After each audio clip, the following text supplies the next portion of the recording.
শুনে ফেলো। এই দুজন আগে ডেট করত, তাদের 4 বছরের প্রেমের সম্পর্ক ছিল, কিন্তু তারা এখন প্রাক্তন। আর যদি ওরা 30 দিন একসাথে চেনে বাঁধা থাকতে পারে, তাহলে আমি ওদের দেবো $2.5 লাখ।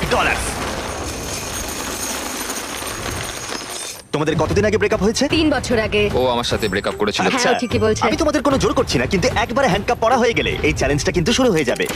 আমি রাজি। ও দুজনেই God! হ্যান্ডকাপ পরে নিয়েছে। এখন থেকে তোমাদের দুজনের মধ্যে কেউ কুইট করতে চাইলে এই রেড লাইনটা ক্রস করবে, আর আমি সঙ্গে সঙ্গে হ্যান্ডকাপটা খুলে দেবো, ভিডিওটা শেষ হয়ে যাবে। কিন্তু তোমাদের মধ্যে কেউ কিচ্ছু জিতবে না, তোমরা দুজন মজা করো। আমার এক্স বয়ফ্রেন্ড, সত্যি জিমি? ভাই, মানেটা কি? কি খবর? হাই। আমরা কি তাহলে? ও ও, এসব কি হচ্ছে? এটা তোমাদের কাছে আগামী 30 দিনের জন্য একটা মিষ্টি বাড়ি। এটা হলো কিচেন, তোমরা আড্ডা দিতে পারো, ওয়ার্কআউট করতে পারো, তোমাদের আলাদা বিছানা আছে, আর একটা কোশ্চেন মার্ক ডোর, এটা নিয়ে পরে ভাববে। আর সবথেকে যেটা গুরুত্বপূর্ণ, তোমরা হয়তো ভাবছো যেহেতু তোমরা একে অপরের সাথে চেন দিয়ে বাঁধা, তাহলে বাথরুম যাবে কি করে? ও না। কেউ একজন বাথরুমে যাও। কি বলছো? স্নান করো।